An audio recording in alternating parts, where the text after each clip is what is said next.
नमस्कार, मैं दानिश अंसार और आप देख रहे हैं पीआरबी। लोकसभा चुनाव के नतीजे आने के बाद आपसी कलह जिस तरीके से उत्तर प्रदेश में दिखा, वो खबर लगातार हम आपको अपने चैनल के माध्यम से दिखा रहे हैं।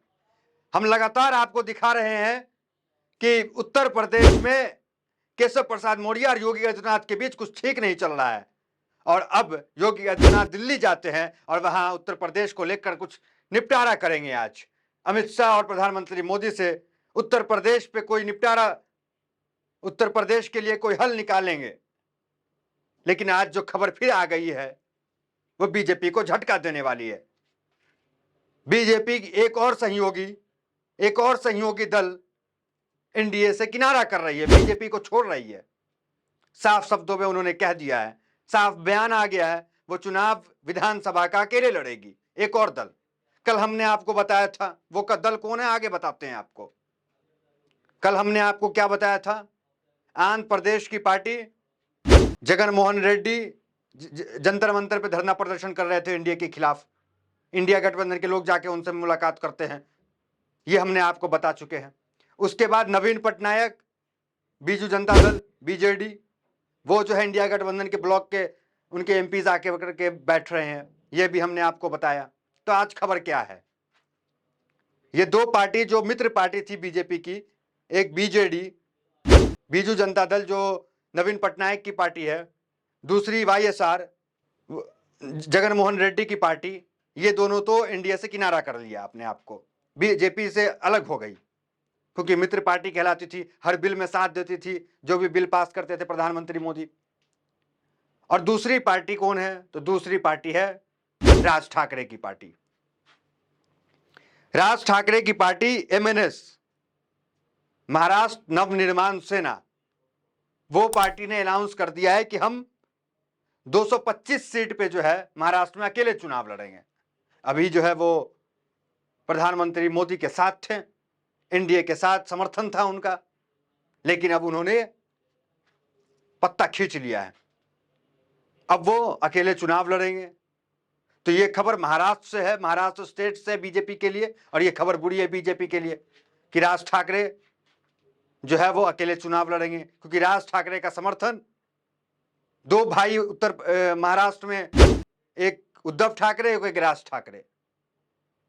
सत्ता में लग रहा था कि चलो उद्धव ठाकरे विपक्ष में आ गए, कम से कम राज ठाकरे का समर्थन प्राप्त है तो महाराष्ट्र की जनता जो है बीजेपी को जिता देगी। लेकिन इस बार क्या हुआ, राज ठाकरे अलग हो गए, मतलब ठाकरे परिवार बीजेपी से दूर, एनडीए से दूर महाराष्ट्र में। तो ये आने वाले समय चुनाव में, विधानसभा में, ये तो झटका है ही। उसके बाद देखिए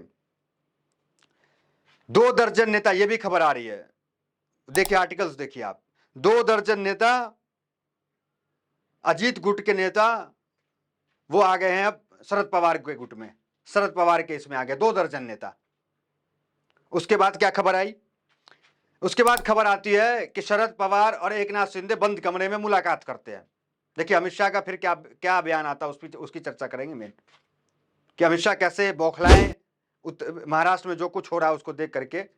पहले तो उन्हें झटका लगा कि राज ठाकरे की पार्टी अलग हो गई इनसे, दूसरा इनको क्या झटका लगा महाराष्ट्र में, दूसरा झटका इनको लगा कि एकनाथ शिंदे जो मुख्यमंत्री हैं, एकनाथ शिंदे से मुलाकात करते हैं शरद पवार, वो भी बंद कमरे में। अब बंद कमरे की मुलाकात आप समझिए, मीडिया में बाहर कुछ नहीं निकल के आया कि बंद कमरे में क्या मुलाकात हुई। तो ये 2 झटका, उनके मुख्यमंत्री बंद कमरे में मिलते हैं, क्या बात होती है मीडिया में खबर नहीं आती है। तीसरा झटका, अजीत गुट के जो 2 दर्जन नेता हैं, विधायक हैं, माफ कीजिएगा नेता हैं, वो जाकर के शामिल हो गए शरद पवार के गुट में। तीसरा झटका बता रहे हैं। अमित शाह गए हुए थे वहां मुंबई महाराष्ट्र में, तो वहां उन्होंने क्या बयान दिया वो बताएंगे, शरद पवार के खिलाफ भ्रष्टाचारी उन्हें बताया, वो बयान एक बार पूरा बताते हैं। फिर उसके बाद इनके ही दल के नेता, मतलब अजीत गुट के नेता अमित शाह पे बरस गए, जो अमित शाह के साथ में एनडीए में है, वही बरस गए कि शरद पवार पे जो इन्होंने बयान दिया अमित शाह ने। पहले वो बयान देखिए आप। अमित शाह ने संबोधन किया, इस दौरान उन्होंने कहा, अगर भारतीय राजनीति में भ्रष्टाचार का सबसे बड़ा सरगना है तो वो है शरद पवार, और इसको लेकर मेरे मन में कोई भ्रम नहीं है। मैं खुले तौर पर कह रहा हूं कि शरद पवार ने देश में भ्रष्टाचार का संस्थागत बना दिया है, भ्रष्टाचार को संस्थागत बना दिया, ये कह रहे हैं। शरद पवार को अमित शाह भ्रष्टाचारी बता रहे हैं। और बुरा किसे लग गया? बुरा लग गया इनके ही सहयोगी दल अजित गुट के नेताओं को, जो एनडीए में बने हुए हैं। तो बीजेपी जो है, हालांकि बीजेपी की सरकार है, लेकिन वहां पे बीजेपी किस तरीके से बैसाखी पे चल रही है, कब अजीत गुट बागी हो जाए, कब भतीजे चचा के पास चले आए, कह नहीं सकते आप। क्योंकि उनके जो विधायक हैं, उनके जो नेता हैं, वो तो शामिल हो रहे हैं शरद पवार के एनसीपी में। ये तो लगातार खबरें आ रही हैं। दूसरी बड़ी खबर आई कि एकनाथ शिंदे जाकर बंद कमरे में मुलाकात कर लेते हैं। तो ये सब देख करके अमित शाह चुप कैसे बैठते हैं? तो अमित शाह ने इस तरह का बयान दिया कि शरद पवार भ्रष्टाचारी हैं, भ्रष्टाचार करते हैं।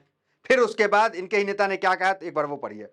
पीटीआई के अनुसार इस पर प्रतिक्रिया देते हुए अजीत पवार गुट के विलास लांडे ने कहा है कि बीजेपी को पत्र लिखा जिसमें मांग की कि विपक्ष के सीनियर नेता के खिलाफ टिप्पणी न की जाए। पिंपरी चिंचवाड़ के भोसासरी से एनसीपी नेता का कहना है कि ऐसी टिप्पणी करना उचित नहीं है, क्योंकि शरद पवार पिछले 60 साल से राजनीति में है और उन पर करप्शन का एक भी दाग नहीं है। ये उनके गुट के नेता कह रहे हैं। सोचिए, तो महाराष्ट्र में बीजेपी बैसाखी पे है, बीजेपी झूल रही है, लटक रही है। आप अंदाजा लगाइए इससे, कब वो गिर जाएगी, कब वो गच्चा खा के धराम हो जाएगी।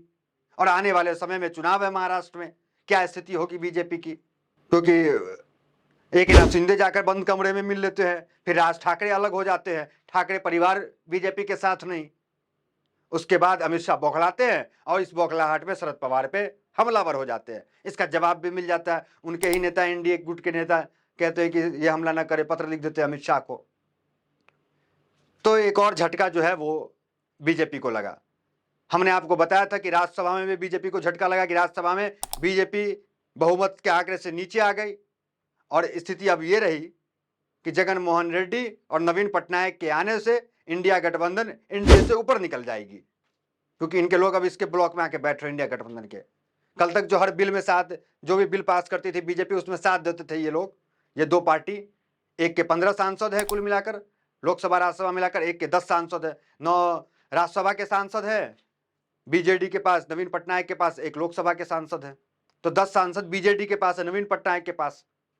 15 सांसद जो है वो कुल उनके पास है, जिसमें से 11 राज्यसभा के हैं और 4 जो है लोकसभा के हैं वाईएसआर के पास। तो कुल मिलाकर के राज्यसभा में इंडिया गठबंधन जो है बहुमत के करीब आ जाती है और इंडिया पिछड़ जाती है। तो ये तमाम चीजें तो हो ही रही है कि इंडिया जो है, इंडिया लॉबी जो है, इंडिया गठबंधन जो है, अलायंस, ये दिन ब दिन मजबूत हो रही है।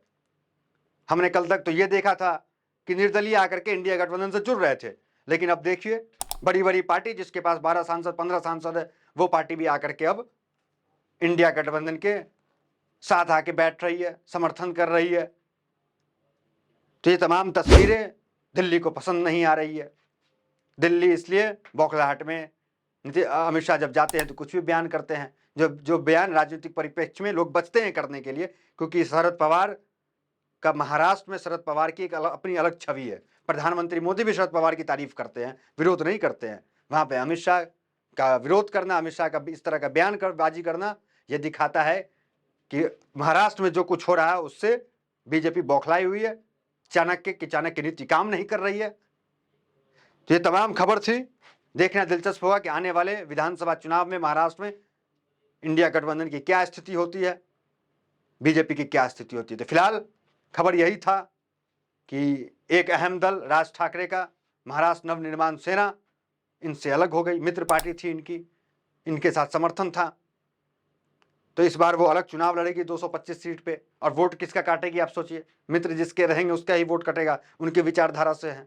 हिंदुत्व के पिच पे वो भी खेलते हैं, तो वोट किसका कटेगा आप समझिए। और आने वाले चुनाव में क्या होगा महाराष्ट्र में, आप ये गणित लगा लीजिए। आपकी क्या प्रतिक्रिया कमेंट बॉक्स में जरूर बताएं। बहुत बहुत धन्यवाद।